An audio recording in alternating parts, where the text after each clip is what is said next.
Okay, it's 5 o'clock and we will start our Health and Human Services Board meeting for March 16th. First thing we'll do is we're going to do a sound check. Dr. McGinnis, can you hear us okay? Yes, thank you. Okay, thank you.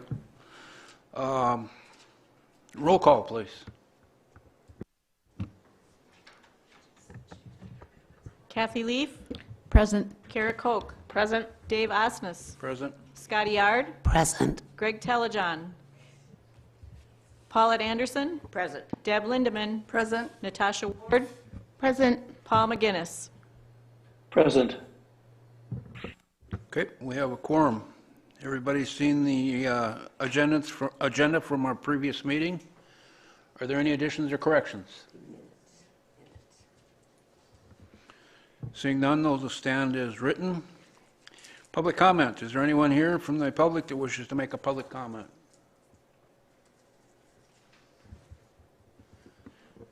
Second, third time, anyone wishing to make public comment? Hearing none, we will move right into our business items and the update from Public Health on COVID. Kelly. Hello. Good afternoon. You guys can hear me okay? I'm not too loud. Back in the office. We are going to give you guys an update on our most recent guidance that we are putting out from Public Health as we meet. I didn't ask to share my screen. Sorry, I should have sent somebody a message prior to the meeting. So we are going to update you on our latest guidance that we are recommending per the CDC, really making some changes to their guidance related to community transmission in regard to kind of changing their metrics a little bit, which Allie will do a good job of explaining. And I'm just going to walk through the guidance a little bit. So I just need to share screen 3. Sorry about that, guys. Okay, so you can see the St. Croix County website, correct? The guidance page and all my open tabs. So as I said, CDC did make a change to their community levels. So we've had throughout the pandemic on our dashboard, we talk about which levels we are in per what our cases, like the cases, number of cases coming into our health department really determine which level we're in. CDC changed their metrics a little bit. And as I said, Ali will talk about that. There were 4 main categories that CDC was looking at. Now they've really limited these categories to 3. They include low, medium, and high, which we outline here. And these are designated by color: green, yellow, and orange. It's kind of a reddish orange.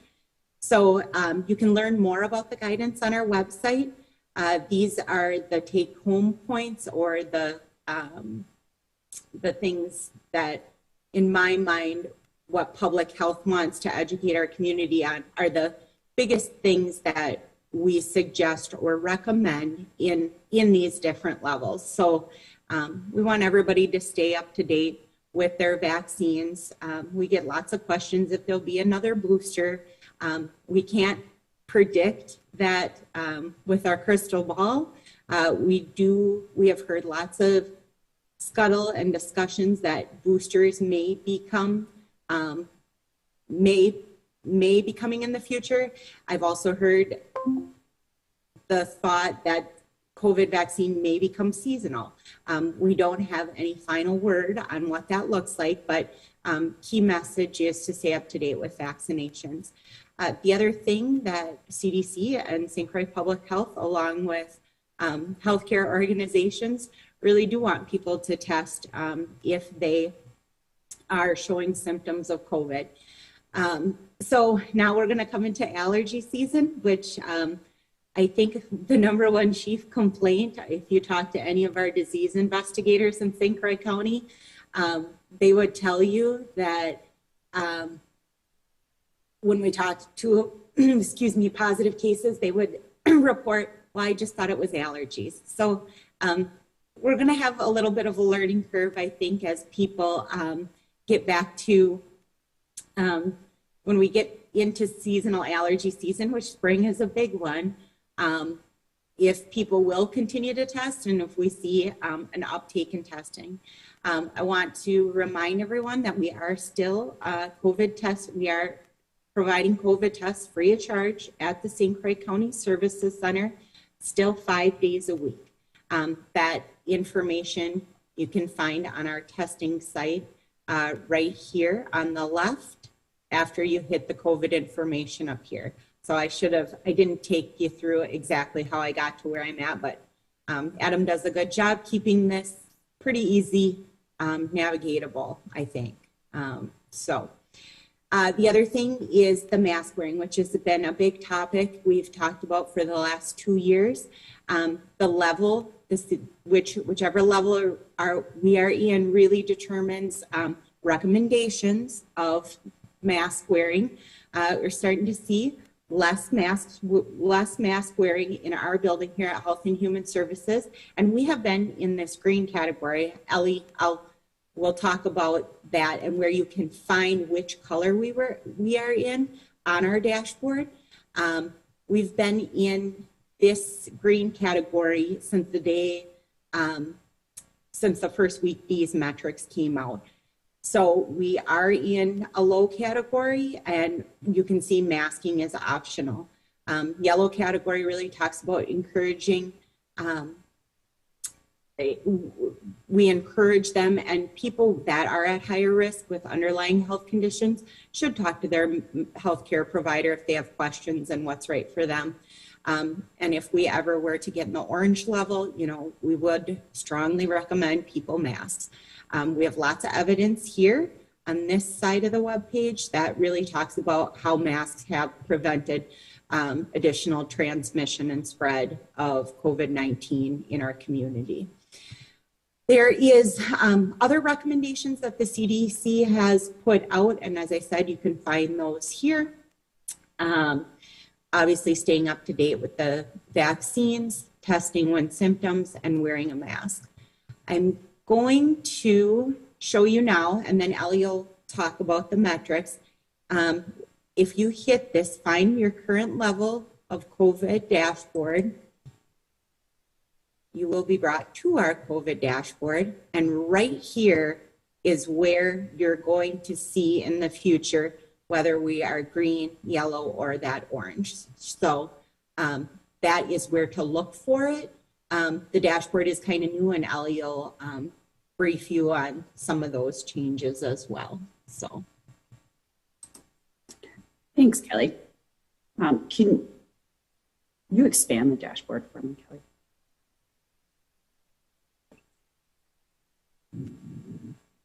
Great, there we are. A little bit bigger.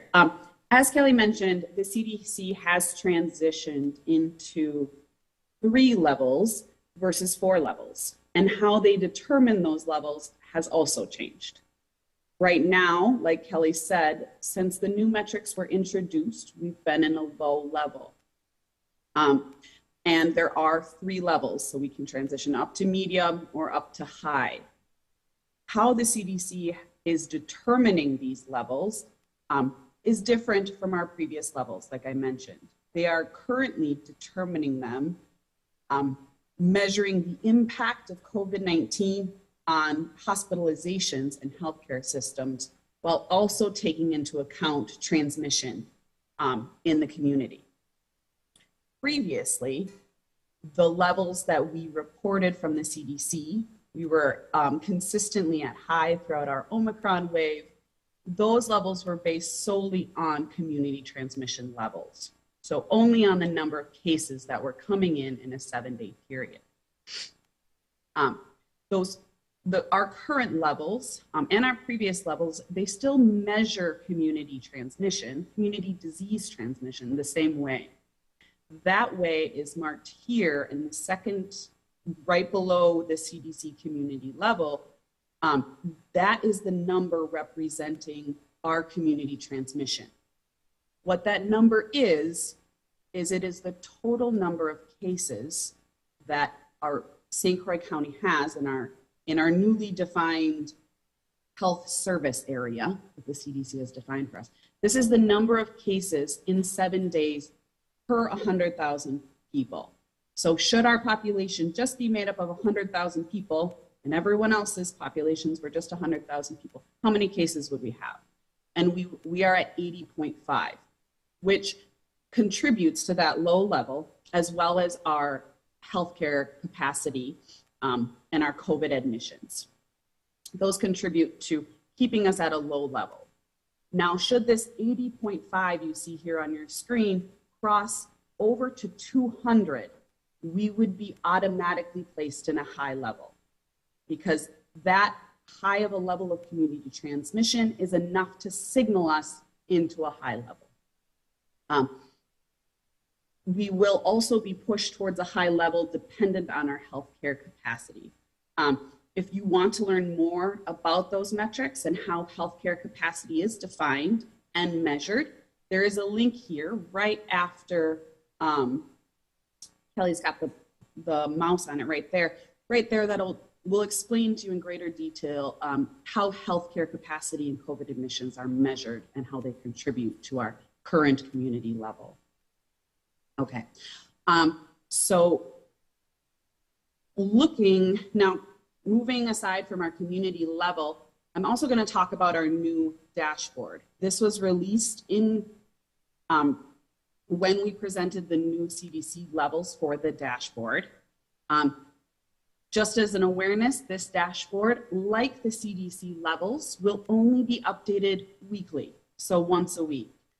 The CDC releases their data on Thursdays, and this dashboard will also be updated on Thursdays. All right. So a few things that are consistent with our old dashboard that I just want to point out are currently available is, first off, is the graph here you see. When that's COVID-19, these are all of our cases by day. Now, if Kelly with her mouse will click, go ahead back to all time real quick, and click on the daily PCR positive and daily antigen positive. So when you click on these items below, they remove themselves, and what we're left with is our 7-day average of cases per day. This is what we have always looked at to kind of determine what is our transmission happening, what is our epi curve, what waves are we experiencing.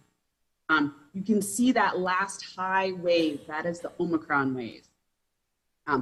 That peaked on January 19th. And since that point, we have been in descent from the Omicron wave. The data there as of March 9th, so we wrap on March 9th, present data the next day on the 10th, we were seeing an average of just 9 cases per day versus back in January 19th, it was over 210 per day. So we are down to 9 per day. And if we even collect the data we've seen since that 9th, that will be uploaded tomorrow, we are actually steady at an average of 9 cases per day. The other information you can see, obviously Kelly showed you, is the last 30 days where you can kind of see a closer picture of the drop in cases. We're also presenting our total cases. So as of March 9th, we currently have 24,143 COVID cases in St. Croix residents. We are up a little bit from that, but not much. So we're currently sitting at 24,180 as of yesterday, completion of day yesterday. So all of that updated information, again, will come tomorrow. So the last piece here is finding testing information. We hate to have that number continue upward.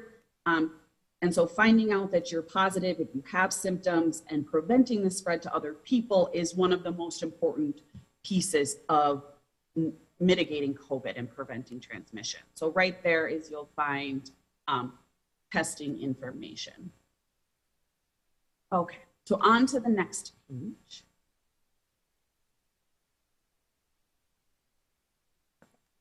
So this is the second page in the dashboard. This was previously presented in our old dashboard. and continues on. So we're looking at the vaccination rates of St. Croix County residents by at least one dose, completed series, and booster.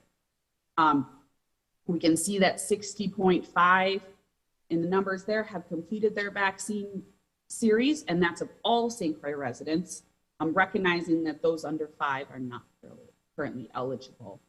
And then also that 38.7 of residents 12 and older, so those eligible for a booster, have completed that booster. Again, another button to click, and that will automatically bring you to the St. Croix County website on where to find your vaccination, the hours for our free COVID-19 vaccine and booster here at the St. Croix County Health and Human Services Center. Okay, and the last page of the dashboard. So the dashboard did decrease in pages, but we have provided, because our low number includes hospital capacity, we are now just going to be presenting COVID-19 deaths of St. Croix County residents. So as of 3/10, we've had a total of 141 deaths that were either caused by or COVID contributed to the death of the individual. You can see there the percentage makeup of between male and female. And there is now, which is new, we can see the distribution of deaths across the timeline, which when we can look at this mirrors the waves we saw in community transmission. So number of cases ultimately equals the greater chance that someone experiences severe disease, hospitalization, and potentially death. The other graph there presented on deaths is the distribution of individuals by age who have passed from COVID for St. Croix County residents. This is a very interesting graph, as we did at the beginning of the pandemic, kind of that first wave we saw. We had a lot of 80 and 90-year-old individuals who were passing from COVID. Since then, as we moved into that Delta wave, we moved further into 2021, we've definitely increased in the younger individuals passing from COVID-19. So just to want you to know, unfortunately, we will, on the update, there will be 2 additional deaths added to this dashboard, bringing our total to 143 individuals.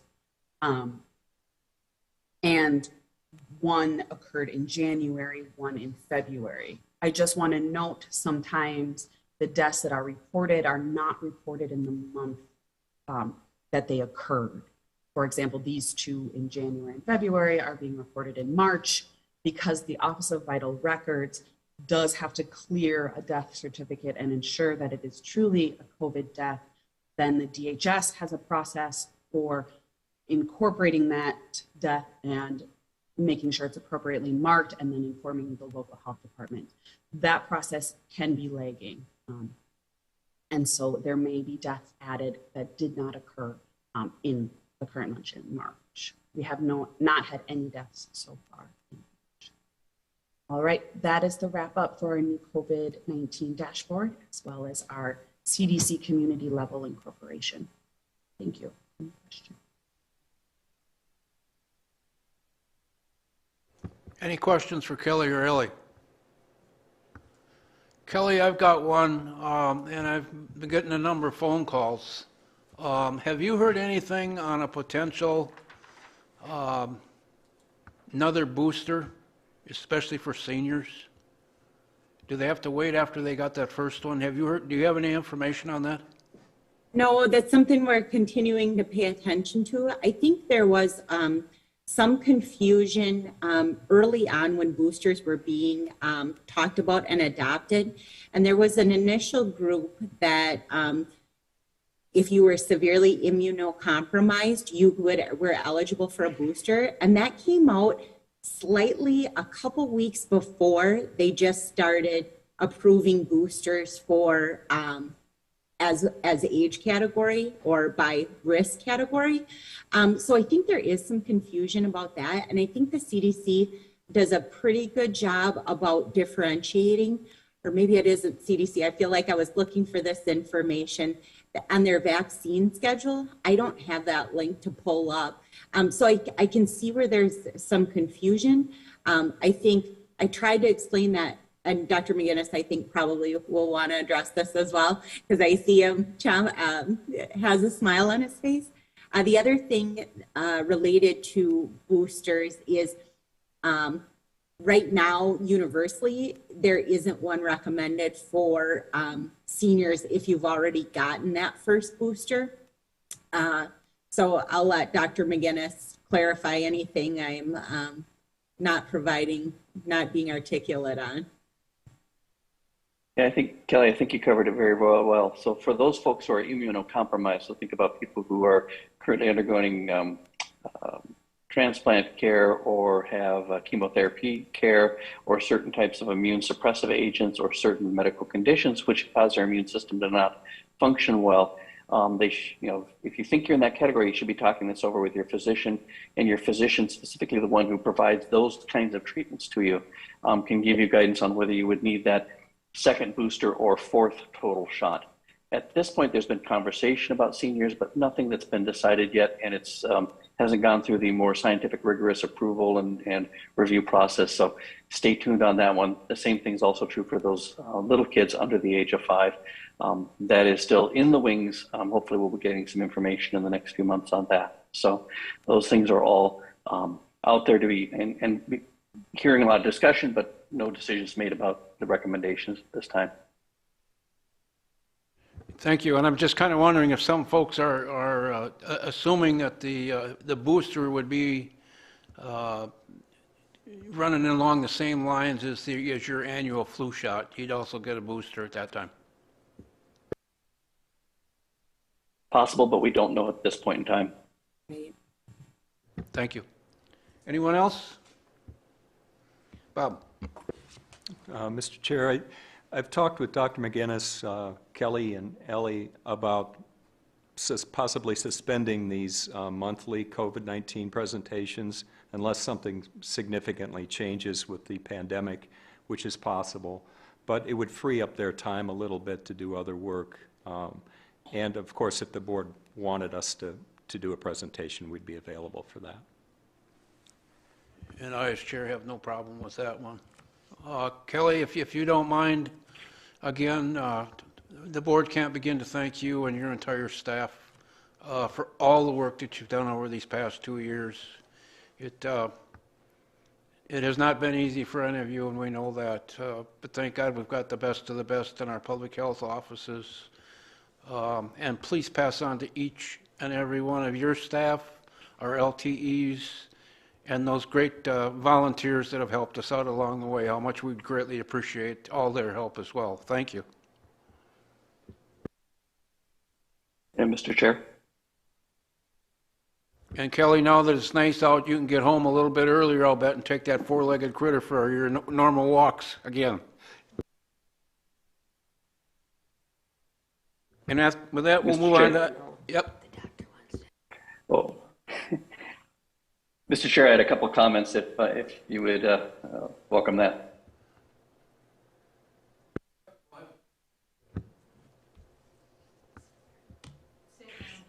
May I make a couple comments? Yep. Okay, thank you. My comments are this, is I've heard some questions about, okay, why did this all of a sudden change? How come we went from high one day to low the next day? And did the numbers change? And the answer is the numbers did not change, but the guidance around those numbers did. And I wish to be really clear about that. As I've read through this and looked through this, they changed for several reasons. First of all, the vaccination rate has definitely climbed, so we're in a different place than we were when those levels that we were working under back in January were originally set. Secondly, we had the Omicron wave, so a lot of folks got infections with that. We know that that provides some level of protection against a reinfection with Omicron in the next about 90 days afterwards. After that, it's much more debatable. And then thirdly is the presence of therapeutics which are much easier to take, specifically some of the oral medications, and then also there's a couple of monoclonal antibodies. And so that made, I believe, the CDC more comfortable in that situation. The second thing was really a shift from the idea of trying to prevent COVID entirely to really trying to preserve hospital capacity so those folks who become seriously ill have a place to get that care that can really help them survive this illness. I think one of the other key things about this metric is just because St. Croix County might be low doesn't mean that the place you're going on spring break or you're going for your trip is also low. So it may be in a high range, and so you need to take the precautions of the place you're coming from and the place you're going to. So if you're coming from a high space and going into a low space, you should be using your precautions from the high space so that you don't infect those people on the other end, and also vice versa, so that you don't end up picking something up on vacation and bringing home a very unwelcome souvenir. So I think of it much like we would when we're doing any other type of traveling. We're going to a place where there's a lot of pickpockets, we take certain precautions. If we're going to a place where there's a lot of sunshine, which is not St. Croix County in the middle of February and March, but say for instance, we're going up into the mountains to go skiing or we're going out to the beach, we're going to put on sunscreen. So using appropriate precautions based on where you're traveling and paying attention to your destination and also your point of origin. The other thing that Ellie mentioned and Kelly both talked about is the importance of testing. That's still really, really critical. One of the reasons is so that you don't infect others who inadvertently, but also so that if you are somebody who's in a higher risk category or may even have indications of more severe disease, that you get help at an appropriate time. The therapeutics work best to start it within 5 days, and that's 5 days from onset of symptoms. So you need to get tested early and you need to know what you're dealing with. It might be just allergies, but if you have severe asthma, or if you're an elderly individual, you have heart disease, you've had a history of blood clots, some of those things, it would be very, very wise for you to get tested so you know that if it's COVID, and if it is, that you get treated within 5 days. After 5 days, you're not going to get these medications. They don't work. It would be a waste of the resource. So that's the second thing. The third thing is when you think about these levels, I think of them as a traffic light. Green means, you know, you're pretty okay to go unless you've got a high risk situation and you see something coming and someone's going to blow through a stoplight, then you're going to step on your brakes even though it's all green. If it's yellow, you're going to be taking your foot off the gas. You're not going to be accelerating. At least I hope you're not. Some do, but I hope you're not. And you're starting to be more cautious. If you're in big crowds, if you're with a lot of people you don't know, you may choose to put a mask on. That's very reasonable in those situations because it means things are climbing. The third thing is if it's red, that means people should be extra cautious. You should be stopping. You should be putting a mask on. And what we're trying to do is to set it up so that we don't end up with so many people sick that our hospital systems get overwhelmed as they were in the fall of this year, and then especially over January, when we saw a lot of the Omicron cases, and Delta was actually much more tough on our population. So those are some of the key things that I think about, and I think about the importance of the vaccination, which really changes your risk of both severe hospitalization and death, boosting, which changes your risk of transmission, and I think of those now as two different categories. One is, are you at risk of catching and spreading the disease? We know if you're vaccinated, your risks in both those categories go way down, and if you're boosted, they're much lower. And then the risk of hospitalization and death. And again, we know if you're vaccinated, your risk of hospitalization and death is dramatically decreased. And if you've had COVID and you've been vaccinated, it's really low. So those are all good reasons to consider those things and think about things as transmission risk of spread versus the risk of you having really an unfortunate problem and a really tough go. So those are a couple of information for you all. Some of you have heard about a new Omicron variant called BA2. It has not made big inroads into this country. We'll have to see what's happening. Most of the folks I listen to say they don't think it's going to be a big deal in this country, but we'll have to watch and see. So thank you for the time. Thank you, Dr. McGinnis, for helping public health out, for giving presentations to our ADRC sites. Those are all greatly appreciated, and you are a super asset for all of us. We thank you. And with that, we'll move on to item number 2 and review the public health permit fee. Lori.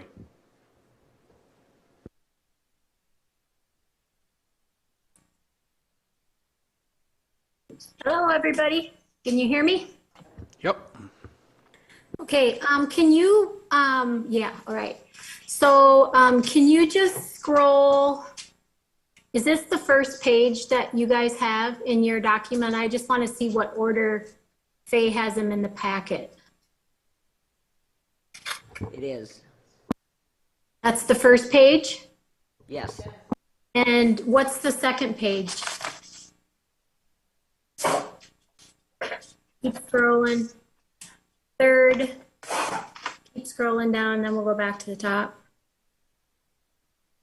Okay, is that, all right.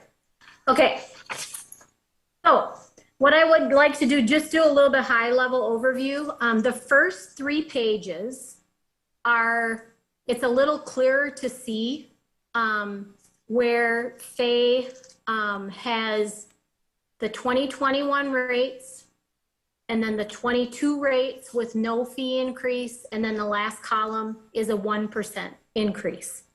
So this program, our licensing and inspection program, is one program within the environmental health section of public health.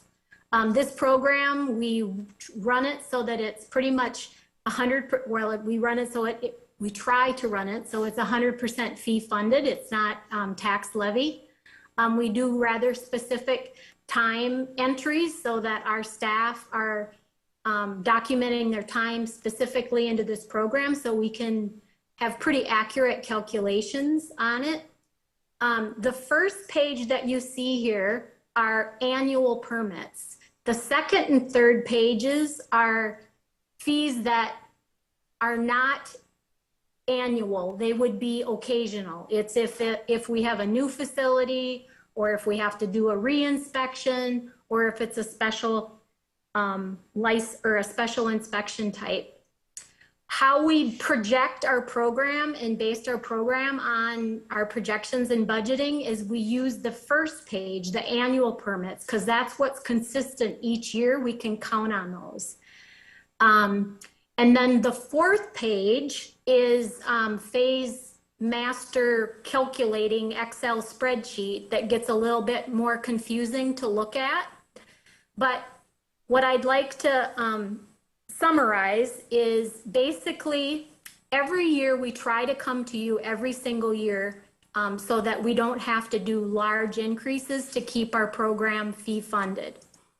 Last year, we did not do a fee increase for a couple reasons. One, we wanted to be a little bit COVID sensitive, but we also recognized the state made a pretty major shift in some of the license types and license categories and the definitions of each of those categories. So last year, what we really did is we kept the fees the same, but we made the adjustments in license categories, and we understood that this year, when the new calculations of the definitions of the license types, there'd be some shifting in facilities where some would go to a higher level where they're going to pay a higher fee, and some might go down, but the majority changes, it was slightly that they would go up. So, like I said, last year we didn't do a fee increase. Typically, over the last few years, we usually do between a 1% and 3% increase is about what we ask for.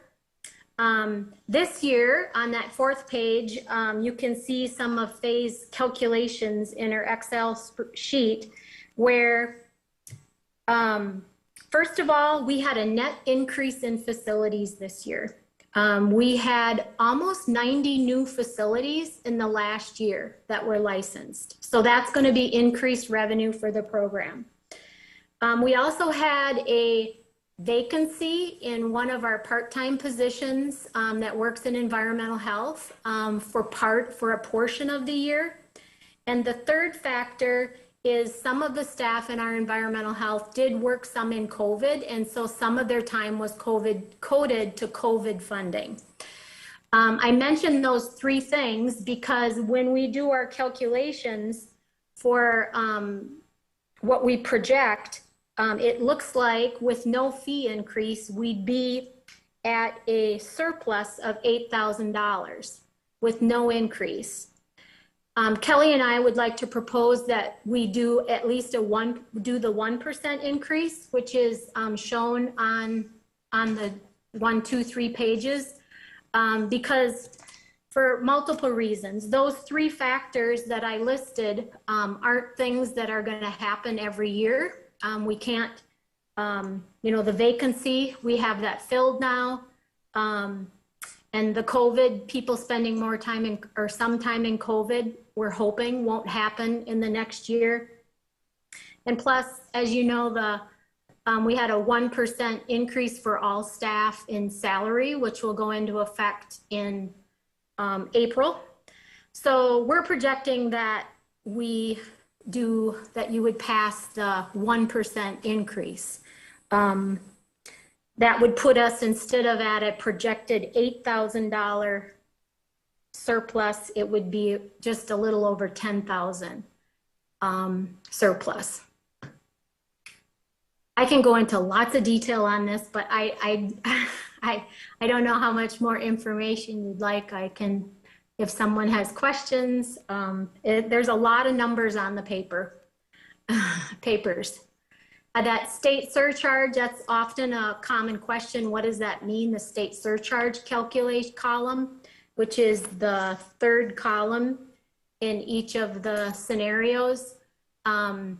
We have to pay back 10% of each license that we issue to the state.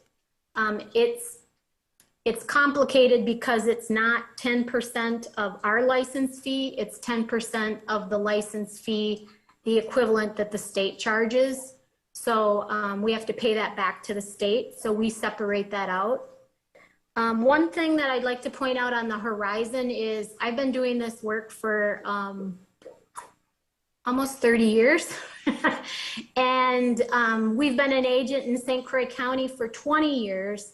And we have always had to pay a 10% reimbursement based in that's something that's written in our agent contract. And in our new agent contract for this year, the state has primed us and told us that they are going to increase that reimbursement in 2023 to 11%, and then in 2024 to 12%. Which, the way Faye has this set up, it'll be pretty easy for us to make those adjustments because we kind of separate those out in our calculations. But just so you know, that's on the horizon, that's out of our control. We'll have to factor that in beginning in 2023. Any questions? Kelly, did I miss something or no? Yeah. Questions? Deb? So where does the surplus money go then? Does that go just back into the public health funds, or does it go back into the program, or where does that money go? Well, keep in mind, Deb, these are projections. They're not what, actual Right. happens, Okay. Yeah. You might not get it all, that's right, yeah. Yes, Okay. yes. Got it. You never know. And we always want to run our program with a little bit of a buffer. Because, and with those three factors that I listed, if we, let's say, we go with the 1% and our projections are fairly close and we would be at 10%, that vacancy position that I mentioned that was the case in 2021, that won't be true in 2022. So that's going to eat up part of that. As well as some of our staff were shifted into COVID work during 2021. We're hoping that that doesn't happen in 2022. So that staff time would be, taken out of that 10,000 as well. Carol? So, Lori, you just kind of alluded to the question I was going to ask. You're asking for 1%. But those factors that you're talking about, you're essentially saying those are going to eat away from that projected surplus. So I guess my question is 1% enough to make the program, even if we're projecting that all those changes are going to eat into the surplus, and there's also anticipated increase from the state, as far as you said, That wouldn't be 1% till- increase. That would begin in 2023, yeah. Okay, but will the 1% cover all the variables that you just mentioned that are going to change from the previous year to keep the program in the black? Yeah. Or do you actually need more than that? Because we're talking, this program isn't funded by tax levy, correct? And so if we're in a scenario where those variables eat away all of that and more, then what happens? Right. And I mean, we could present to you an additional scenario. Obviously, I don't have those numbers here. We'd have to come back to you on that. Typically, we usually, we have in the past done, shown 1, 2, or 3% increase, what the numbers would project at. But yeah, I don't know. I'm not sure how to answer exactly because we're looking into the future. We do know that this year, like I mentioned that last year facilities, the state changed the definition of, or how you calculate which category facilities will fall into. And this license renewal period that begins, because the license year is a little bit different in this program, it starts July 1st. So we'll be sending those renewals out. That'll be the first time those operators are going to see this bigger bill for themselves because they moved into a higher category. So that was a little bit in the back of my mind that because the majority of our restaurant or our facilities are food facilities, and those are the categories that have those new definitions. And so I, was sensitive to that as well, that a lot of facilities are going to be moved into a newer category, higher category, and pay a bigger fee. But I would certainly be willing to, we would, I think I shouldn't speak, we have one situation is next month, we have a new board, right? So I need to have these fees approved so that we can run our license renewals in May. We could, I don't know if there would be an opportunity to come back with a 2% to show you what the numbers would be for 2%. Or if we would have to do that, if I would have to turn to Bob or how that would be if you wanted to see one other set of numbers. I think the other thing we think about here is we don't have faith. So Kara, supervisor, I like that question. And that was I was in that same pattern of thinking as well. I think Faye would have a better understanding how close we are going to be. And because she's not here, I think, Lori, when you met with Faye, these things were discussed and thinking that little bit of surplus would likely cover the cost. But I mean, I can't, and again, it's a budget and an estimate, so we can't predict exactly it's going to come down to cent, but those conversations were had, correct, Lori? Yep. And just a follow-up, I mean, I think it's great that you're being sensitive to the operators and the folks that are going to, encounter these fees. I mean, I think that's really important that we do that, especially a lot of the food service, the food service industry has been really struggling right now and we're just off costs with staff and things like that. So what I'm trying to do is just find that, ideally, project that balance where we're trying to minimize the impact on all these industries, but also make sure that the program is funded so we're not in a situation where we can't do what we need to do.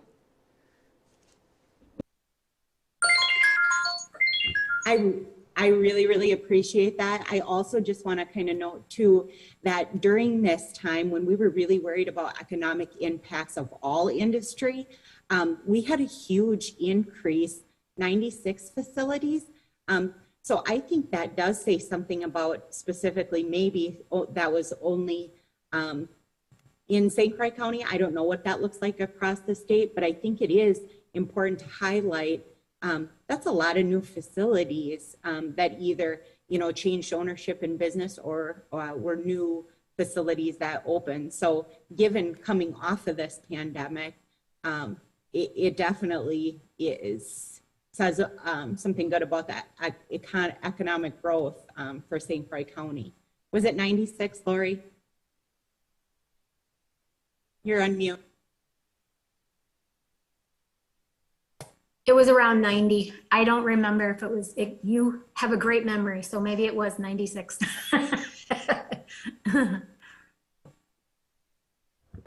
Any other questions? Deb? I'm just wondering, Laura, do you have any sense what the response might be to increasing the fees? I mean, is 1% going to be okay? I mean, if we go higher than that, will that be an issue? I mean, what's your sense about that? Well, a couple things. I mean, usually, facilities, they know prices go up everywhere for everything they're buying. So as long as, that's why we've always done it every single year, because Deb, you might remember I don't remember why it happened, but there was like 2 or 3 years where we didn't come to the board. And then we had to make a bigger adjustment. We had to do 7%.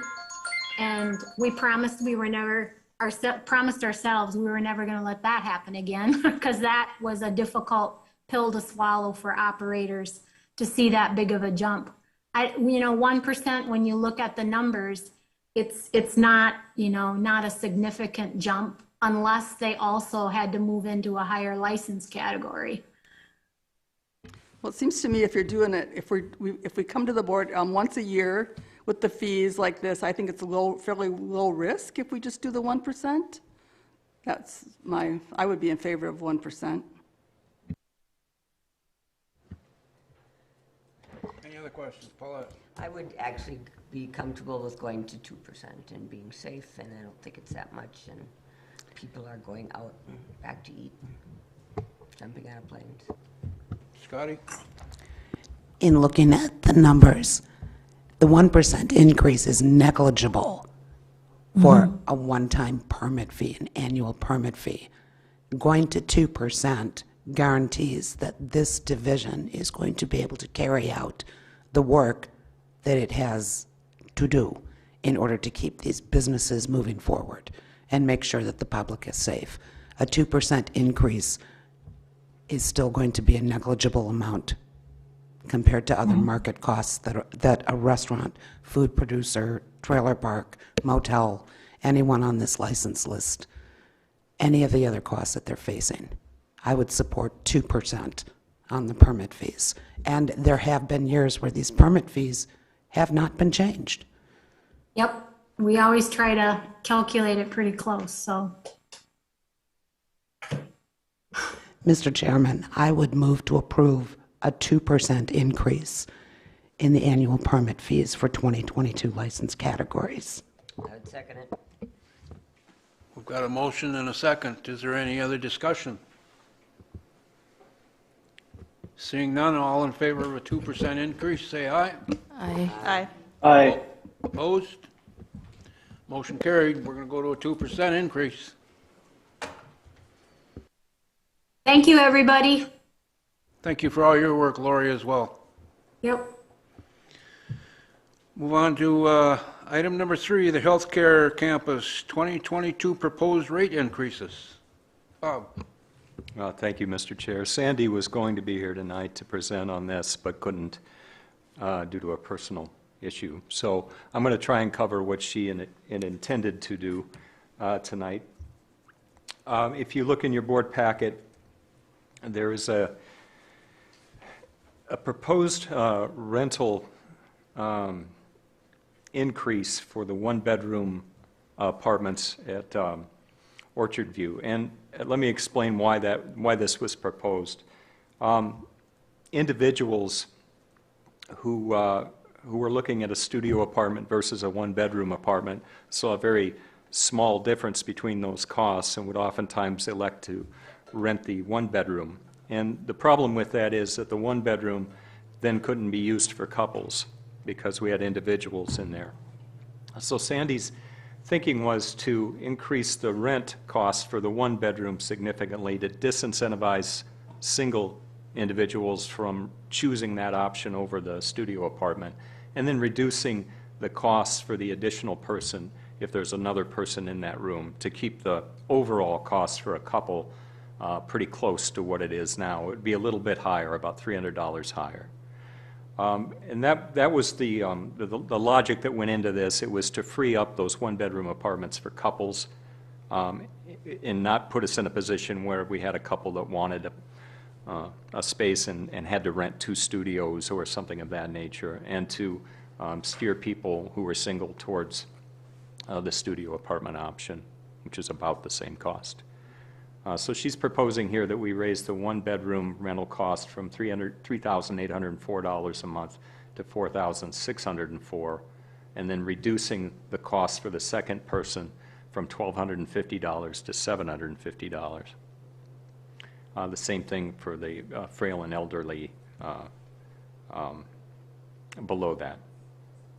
So again, the overall cost to the one-bedroom will go up about $300 for a couple. It would go up significantly for a single individual. Does that make sense? Did I explain that well? Okay. So that's what we're proposing. Questions? Comments?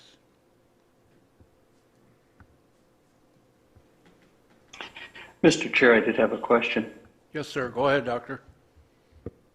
Yeah, Bob, the increases make sense. I think that's a wise strategy. My question comes in 2 areas. First, on the memory care in the last bullet, it says an $1,850 minimum monthly service fee is required, and couples, the minimum service fee is required for each person. Are we assuming in that situation that both parties in the couple have memory issues, or would this apply only to one of the two that has the memory problem? That's a good question, Dr. McGinnis. I don't know the answer to that. I can say that that is an aspect of this that hasn't changed from what we're currently doing, but I don't have the answer to that. And then my second question is similarly in the frail elderly. I noticed in the 3rd bullet there are $2 signs. I'm not sure if that means that it's supposed to be $1,750 or just $750. Below it's $750, which makes some sense, but I just wanted to clarify that. I believe that's $1,750. I'll have to correct that. Okay. Yeah. So the last bullet is incorrect? I would say, yeah, the 3rd bullet on frail and elderly. Yeah, if that's supposed to be $1,750, then the last bullet should probably also be $1,750. Well, yeah, that's the service fee. Yeah. Can I get that corrected? And sure. Yeah, that's not that information's not changing, but I'll just have changed. Okay. If you could clarify that at our next meeting, that would be great. Otherwise, I'm fine with going ahead and moving ahead with the changes that Sandy is recommending. They make sense. Okay, thank you. Any other questions, comments? Bob, you've got anything else with this one? No, Mr. Chair. Because these are for June, right? So are we going to get this corrected and then the next board would vote on it next? Okay. Okay. And then we'll bring something back at our next meeting, in addition to what we've got here? If anybody has any questions, or do you want to take a vote on it? You want to make a motion?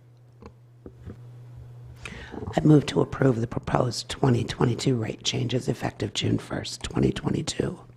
Is there a second? Second. We have a motion and a second. Any further discussion? Seeing none, all in favor say aye. Aye. Aye. Motion carried. Thank you. We're going to item 4, monthly finances. Thank you, Mr. Chair. Obviously, Faye's not here tonight. She is on vacation. So I talked with her before she left, and she left me a few notes.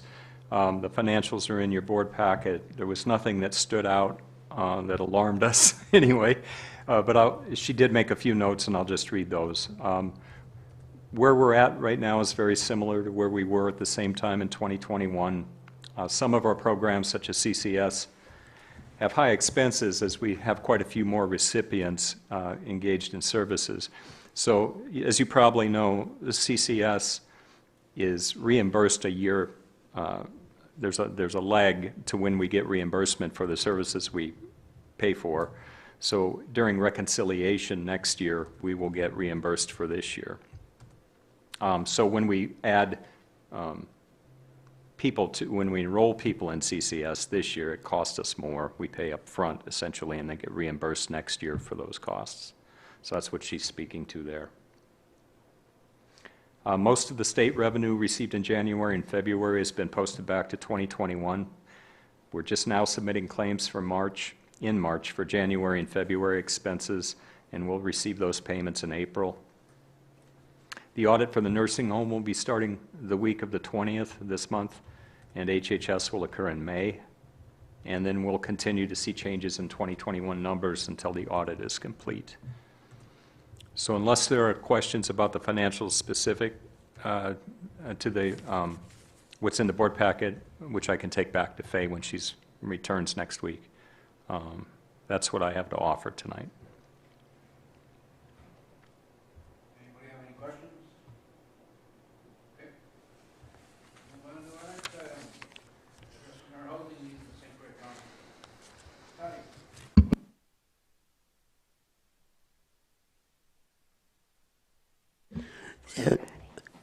We had a number of discussions this week regarding housing.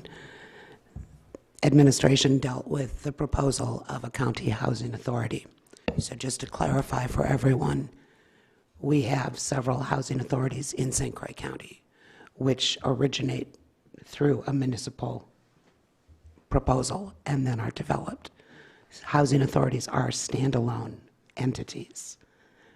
However, the proposal of a county housing authority, one has to look beyond just the idea because it requires the creation of a new department within the county. It would require, at minimal, 2 full-time positions, as well as the appointment of the board. It would also require that the housing authority itself gain funding from the county in order to go forward to build or acquire housing units as a county public housing authority. The housing authorities that we have in St. Croix County do an exemplary job with the units that they currently own and manage. As was proposed at administration, it would be in the best interest for county residents and as the county as an entity to bring to the table public housing authorities within St. Croix County, WEDA, WestCap, other organizations who are performing housing actions, bringing together developers, persons who are interested in originating housing which will address the housing issues that we have, which brings me to a short piece of information that I'm going to give you that you can certainly review on your own. The City of New Richmond commissioned a housing study in 2021. You can find this housing study on the City of New Richmond website.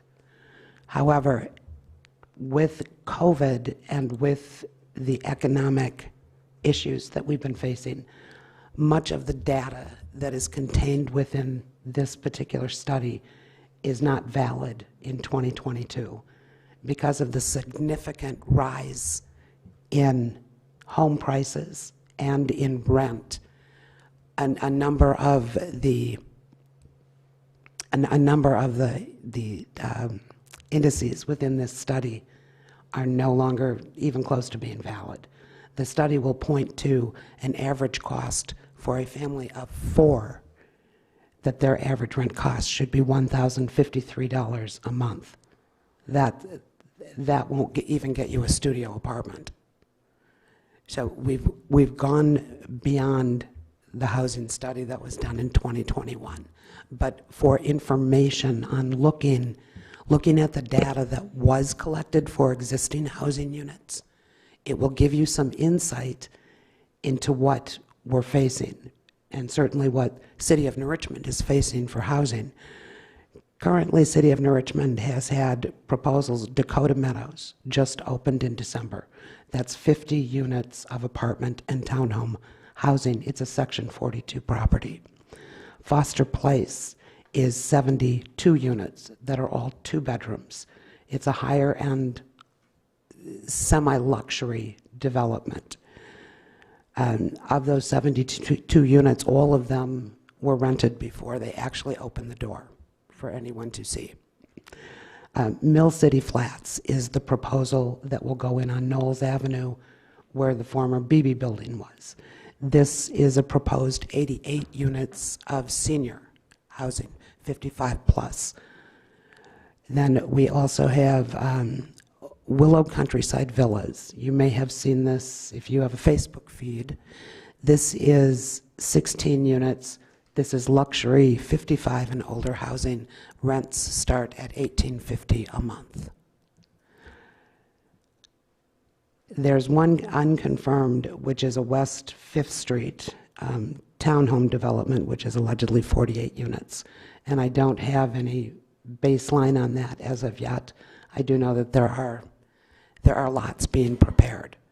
But when we look just at City of New Richmond, there are allegedly proposed 500 units of twin and single family homes, which will be developed and built to the west. But with the current market and looking at the current interest rates, no one is looking at the price of housing coming down in this next year.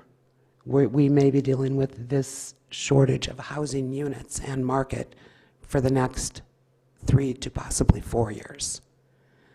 So when we're looking at housing issues, I really do think at this point, unless we find a developer who's willing to build either a land-owned where the land continues.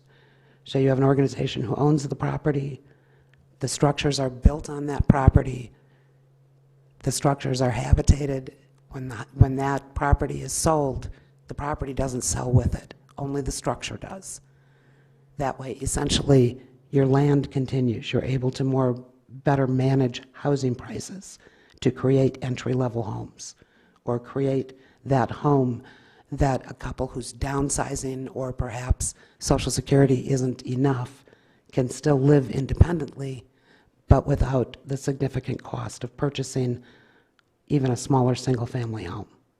So there are a number of models that can be addressed in St. Croix County, but at this point, I would urge this board and those returning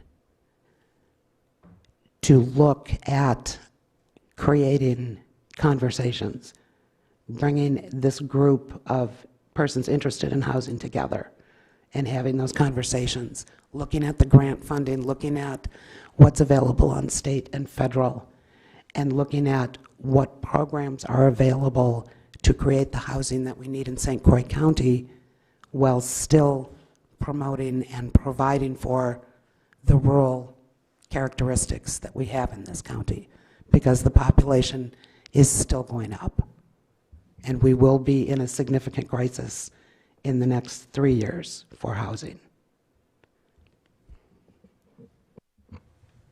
Mr. Chair, just to add to what Supervisor Ard said, and I think this fits pretty nicely with the idea of bringing together key stakeholders and housing authorities, organizations that you mentioned. The United Way of St. Croix Valley received a $100,000 grant, roughly a $100,000 grant recently. The purpose of this grant is exactly that. It's to bring together key stakeholders. Just reading bullet points here from the grant proposal itself, but it would include organizations like WestCap, housing authorities, shelters, elected leaders, planning and zoning and management. And if you don't mind, I'll just read the anticipated outcomes from the project itself. Now this, before I say that, this United Way grant is closely connected to Healthier Together, which is a joint effort between Pierce and St. Croix counties.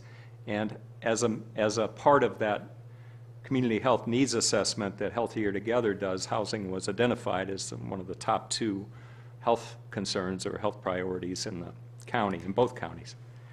So this effort is connected to Healthier Together, which is good because all of this ties together in a way that makes some sense then. You have public health doing a health needs assessment that identifies the need. You have a grant that seeks to bring together stakeholders and other organizations that are already familiar with housing. And then you have an opportunity to use a consultant under this grant to analyze data and come up with policy suggestions for how to approach this at a policy level. So let me just read the initial goals outlined in the proposal itself that United Way of St. Croix Valley did. Establishment of a bi-county St. Croix and Pierce subgroup on health and affordable housing committed to continued meetings and partnership, increased capacity and confidence with Healthier Together to advocate for policy decisions and support health and affordable housing, deeper and broader understanding of housing issues in our communities, and increased understanding among stakeholders of health equity concepts and of the connection between health and housing.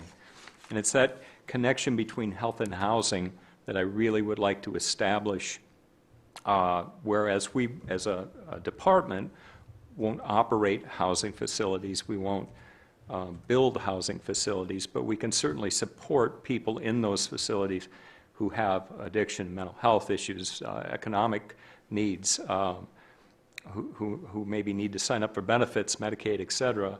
So there are many ways in which we could support people in these environments, but we need to call together those, like Supervisor Ard and her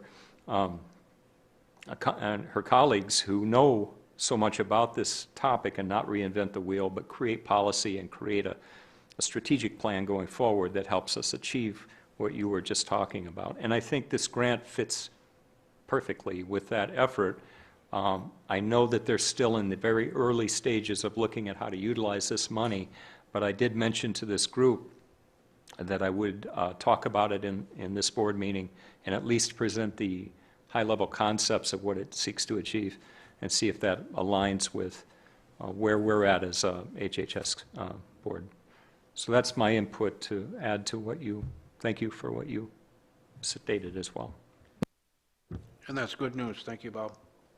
And thank you, Scotty, for all your good work.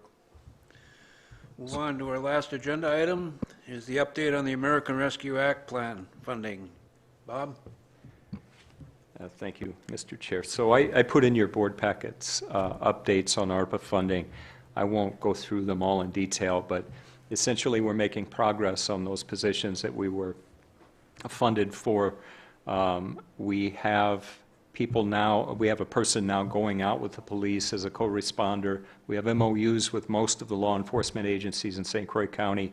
There are still a couple that haven't signed those. That outlines the scope and purpose of this effort. And all were very excited about it, by the way. We're posting for that second co-responder position, so we'll interview for that in the near future. And as far as the community case managers, the folks going out to Grace Place and recovery housing and other areas where we've historically not served populations well.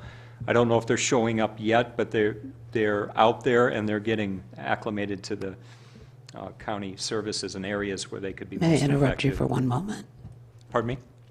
The resource managers who are dealing with Grace Place are outstanding, and the case managers on my staff are ecstatic, and a number of clients and residents have already been greatly assisted by having those individuals.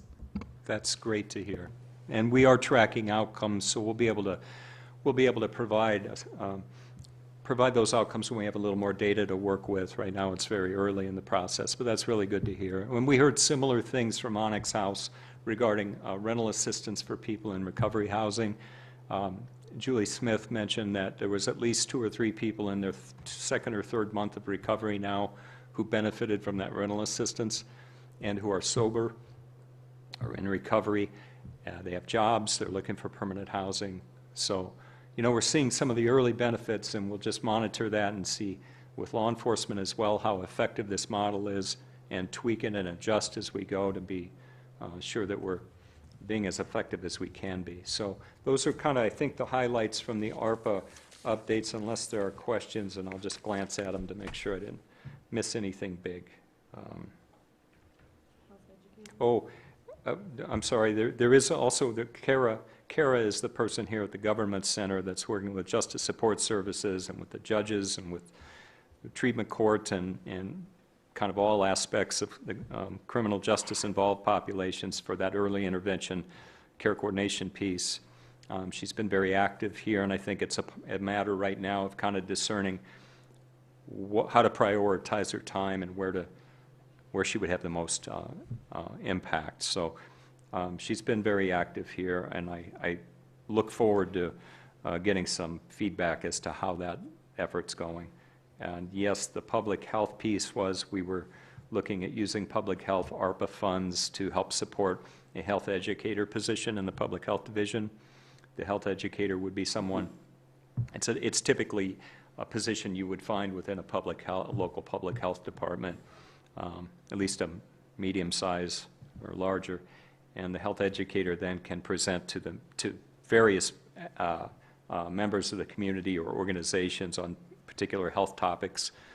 This would be a position I would see as being funded initially solely by public health, workforce grant dollars, and by ARPA, but eventually that could expand to other topics within behavioral health, certainly with the opioid epidemic still raging, and with other kinds of mental health and addiction needs that we need to address within the community and schools and other places, that this health educator position could be that liaison between the data and the community to help translate that data, to help translate health concerns in a way that the community can digest more easily. So that position, again, would be time limited for the moment because we only have funding through the end of 2024, but we would look at certainly sustaining that maybe with we would look at other options to sustain that beyond 2024. But for now, the funding's there for that long.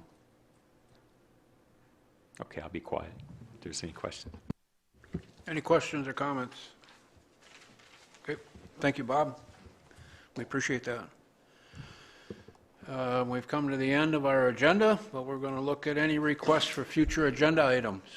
Does anyone have anything right now? And Mr. Chairman, I do have a request. All right, you go ahead, Dr. McGinnis. I'm wondering, Bob, if it would be reasonable to ask for an update on the naloxone program that the county has had access to and has instituted sometime in the next couple meetings, just to see where that's at, and again, working to increase community awareness of this really valuable program in terms of trying to reduce overdose deaths in our communities and in among those folks who have opioid addictions. We'll put that on there. Thank you. Anyone else? Announcements or correspondence? Bob? I do have a couple of announcements, information that came in since the board packet was published. We received a notice from the state that our state opioid response grant that was partially funded for the second year, we received about, I would say, 2/3 of the funding that we requested. We got notice from the state that they were going to make whole our original request, which is about an additional $100,000 in money that can go towards, certainly like naloxone, Suboxone, medication-assisted treatment, and creating those kinds of linkages within the community to better address the opioid epidemic. We had some things we had to take out of the budget that we are going to add back in. I just have to go back and see what those things were that we cut. So that was good news. And I just wanted to mention also that CCS completed their 2-year audit recently and got glowing remarks from their auditors. So we're certified for another 2 years in CCS. And I think that was it. You're a guy with all kinds of good news tonight. Anyone else? Okay, I'd just like to, as chair of the board, it's been a long but a short 2-year stint with this group. You know, you look around the table and we've got some very talented and very educated people here. And it's been an honor to work with each and every one of you, and I thank you for your patience, for all your input. Don't be afraid to scream and holler at us. Natasha, this is your last meeting, official meeting, and you've been a huge asset to us, young lady, and we wish you nothing but the very best to you and your entire family. So thank you very much. Obviously, with the election coming up, there'll be no meeting in April. We'll let you know who's doing what, where, what for, and how come for a May meeting. So with that, again, thank you. Enjoy the nice warm weather that we've got coming, and this meeting is adjourned.